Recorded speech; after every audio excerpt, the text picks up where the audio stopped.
In a week, the entire political landscape has changed. Vice President Joe Biden, his campaign nearly dead a week ago, staged an incredible comeback. Michael Karabit is here with more. Michael? Thanks, Jules. This week has been filled with Democratic delegates and dropouts. Today, the Democratic frontrunner is Joe Biden. The former vice president won 10 states on Super Tuesday, including Virginia and Minnesota, where Bernie Sanders led just last week.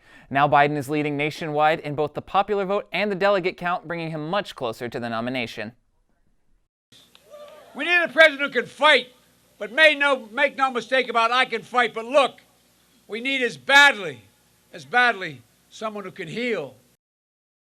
As of this morning, the two frontrunners are just 75 delegates apart. Biden has 648 delegates, followed by Sanders with 573, making the race tighter than ever before. But by the end of the night, all eyes were on you. That's right, California and its 416 delegates were the night's top prize, and the victory went to Bernie Sanders. Sanders had been campaigning all over California ahead of Super Tuesday. During his visit to LA, I had a chance to speak to one volunteer who was definitely feeling the burn.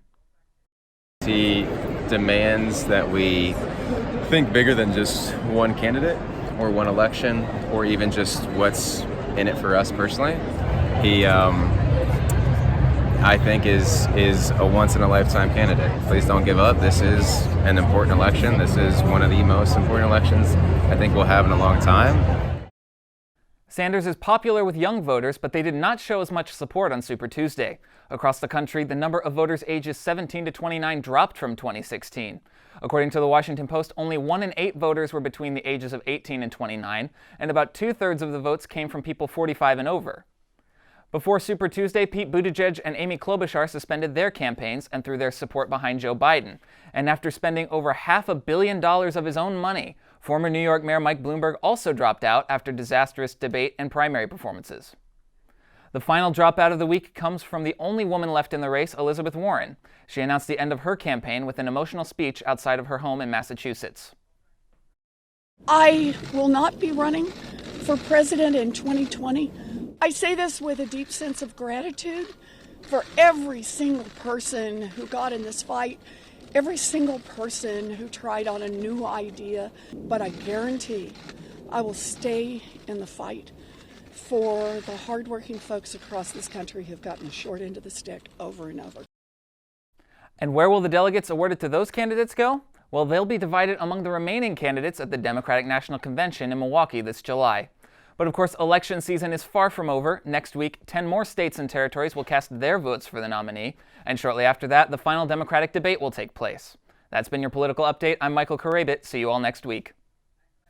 But California didn't just vote in the presidential primary on Tuesday. Statewide, Proposition 13 was defeated by over 500,000 votes. The measure would have put $15 billion of state funds into rebuilding public schools and colleges. In local politics, Katie Porter won the primary race for representative of California's 45th district, but failed to meet the 50% voter threshold. That means she'll face her Republican challenger, Greg Raths, in a runoff election this November. And Chapman's former Dean of Communications, Lisa Sparks, also sought Porter's seat, but only mustered up 4.1% of the votes.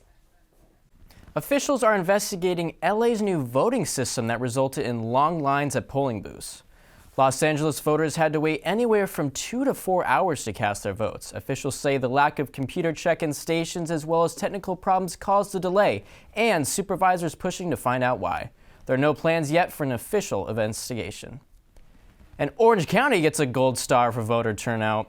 The city of Orange alone saw 40% higher voter participation than in 2018. So thank you, OC, for using your voice and your votes.